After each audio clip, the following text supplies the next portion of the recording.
So before this news segment starts, it should be noted that this was filmed on a Monday night, approximately 36 hours prior to the airing of today's CVTV broadcast.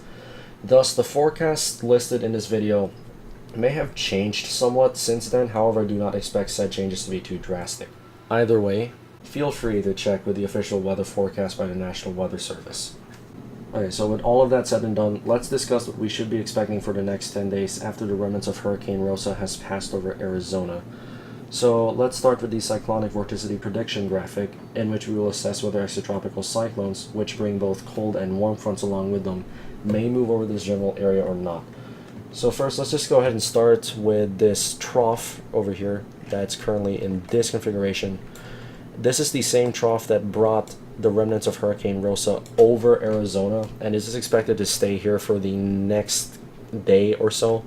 It may bring some moisture from the Pacific up through the southwest. However, this moisture is expected to be very minimal and rain chances will be negligible.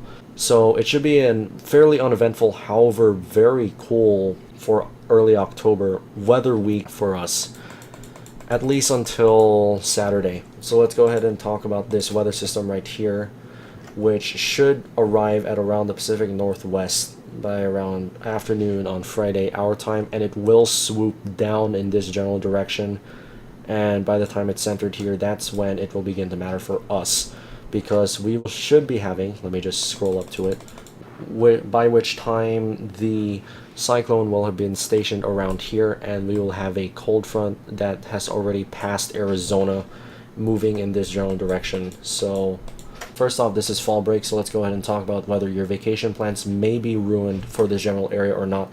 Possibly it might be, given that there is expected to be quite a little bit of rain in this general area during the weekend before the rain finally retreats back north. So that's the first thing. Wind is not really expected to be that much of an issue either. However, the temperature is the fun part. Go ahead and take a look at this number right here. This number is generally representative of the temperature that we expect here in the valley. So I'm just going to scroll forward. For the first half of the work week after this cold front has passed through, we should be expecting temperatures not to climb higher than 80 for the first half of the next work week. And then as we move on to the second half, the temperature should not really climb higher than 85 degrees. It is only when we return to school that we will be greeted with some fairly, modestly more warm temperatures. However, these temperatures are still expected to be very low for early October, as in somewhere around 85 to 90 degrees. So enjoy the cooler weather coming our way and possibly some more rain. Speaking of the rain, it is not expected to reach the Phoenix area. It is expected to stay within the mountains. However, I will be assessing a 30% chance of rain as that storm passes over. Anyway, so that is it. Have a great rest of the week, and have a great fall break, Coyotes.